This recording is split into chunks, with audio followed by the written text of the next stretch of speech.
How's it going, guys? It's Lucero Boy, and 2020 has been a crazy year, and we don't even know what 2021 has in store for us. But now is the time to look back on 2020 and see what financial goals I was able to obtain. So leave a like and subscribe to join my financial journey.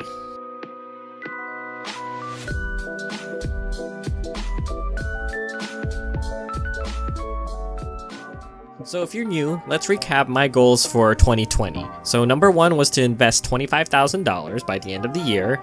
Number 2 was to hopefully reach a net worth of $75,000.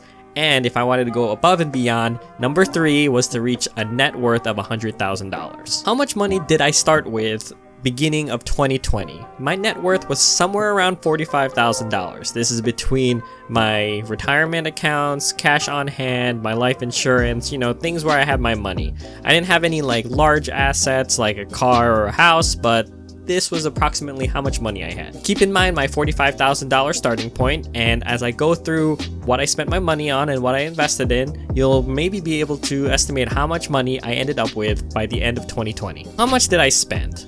For 2020, I spent about $7,834.70. Out of the portion of that total money I spent about $3,838.66 on discretion, which is about $998.95 over my target goal. My bill portion of that total was $3,996.04, which is $735.61 under my target. To clarify, discretionary spending was anything that wasn't necessary for me during the year, so this includes buying gifts, going out to eat, or just, buying things that I wanted. And then the bills are expenses that I had to pay for, such as gas, car maintenance, car insurance, things of that nature. So one of the reasons for this outcome is because when I structure my budget, I overestimate my costs. I rather be finding money than realizing that I'm spending too much money. For example, I budgeted that I spend about $30 a week on gas, but in reality, I probably spend about $40 every 2 weeks on gas. So another reason was because a lot of my expected expenses were cut. So for example, I had a gym membership that was suspended during the pandemic. The third reason is I earned a little bit more extra money this year, meaning I was okay with spending a little bit more money on discretion even though I didn't need these items or experiences. So I said I earned more, so let's look at how much I earned for 2020. In 2020, I was expected to earn about $24,000 after my taxes and contributions and bills and discretionary spending. I actually earned nearly $41,000 this year. So the extra earnings came from several different sources, one being food delivery,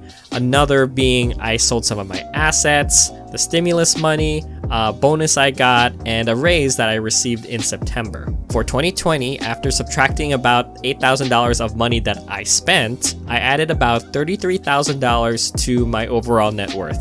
Now let's look at how much money I gained from my investments. So out of the $33,000 I added to my net worth, at least $26,640.47 was invested, which surpassed my goal of investing $25,000 in 2020. One of the reasons why I surpassed my investment goal was because in September, I got a promotion and I received a pay raise.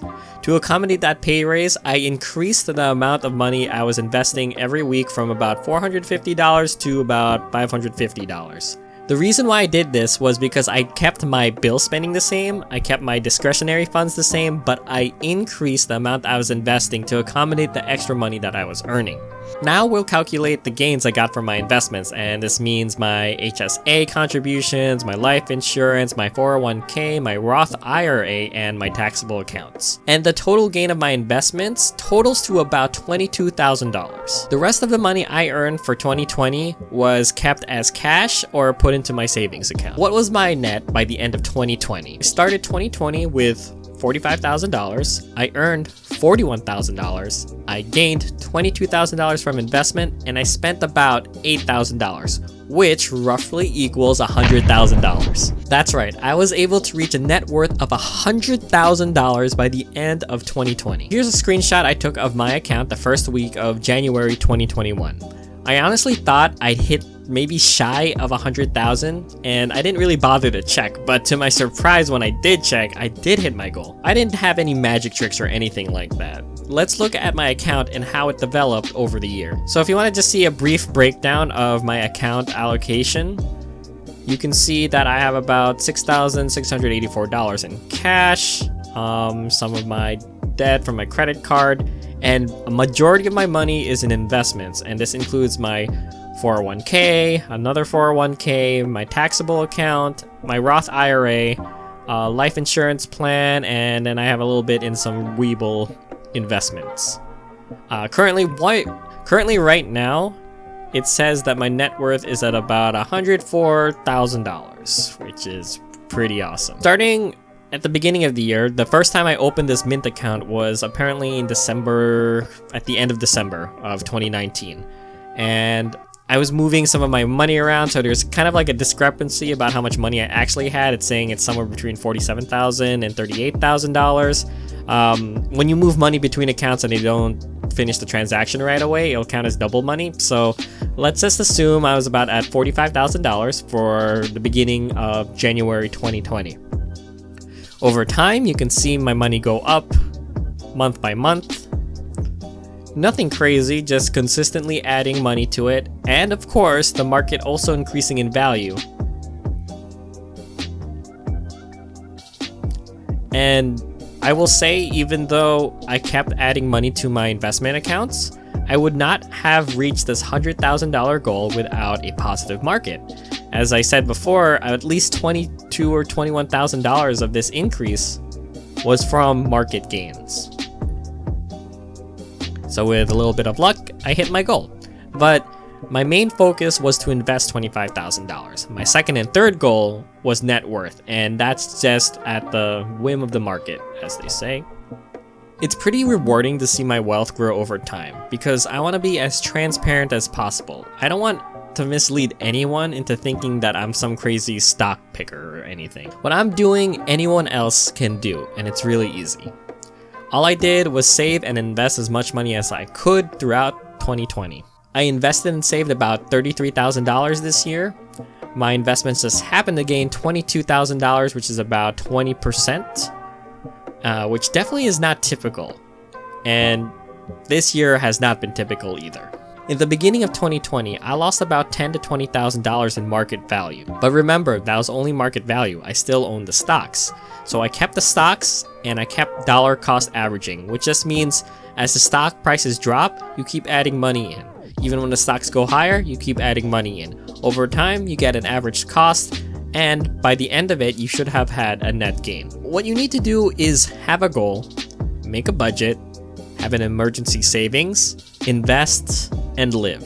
And that's pretty much all there is to it. If starting today, I could not invest a single penny into my accounts, my accounts would appreciate in value to about $1 million by the time I was 65 years old. What an awesome feeling to have, to know that you'll be perfectly fine in your retirement very early in your life. My financial goals for 2021 will remain largely the same. I have already structured my budget around my gross income of $54,000. The dollar amount for my bills and discretion is the same, but I just increased my investment allocation to make up for the raise that I got in September. What I pretty much learned from 2020 is that I will likely need to earn probably an extra $1,000 for that year to make up for my discretionary costs, unless, I decide to spend less. Basically, for 2021, I will invest about $29,320.71 into my investment accounts.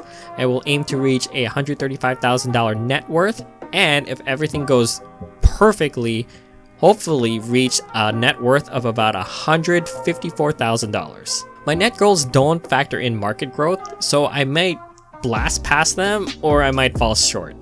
But remember, that's not the important part for me. The most important part for me is to make sure that I reach my investment goal, because investments are about the assets you hold. The growth, the dividends come afterwards. Despite what the market fluctuations are, I still have that one stock. As long as I hold and I don't sell, the idea is that over a period of 10 years, you will see a net growth. I hope this encourages you to take control of your finances and start your financial journey. I wish I started much sooner, and this is just a year of progress for me. I'm super fortunate to still be living with my family, so that allows me to aggressively hit my target financial goals. Not everyone is fortunate enough to be in the same position as me, but it's really important to know that you're taking the right steps towards a solid financial future. Knowing that if you follow a structured budget plan, you'll have a solid financial future is an incredible relief as you grow into the best version of yourself. If you want to start taking control of your finances, I have a few referral links down below for M1 Finance, Webull, and Robinhood. These are brokers I have experience using, so if you want to start your own investment accounts, I suggest you start there. If you use the referral code, we both get a little bonus. Subscribe to join my journey, and I will see you all next time.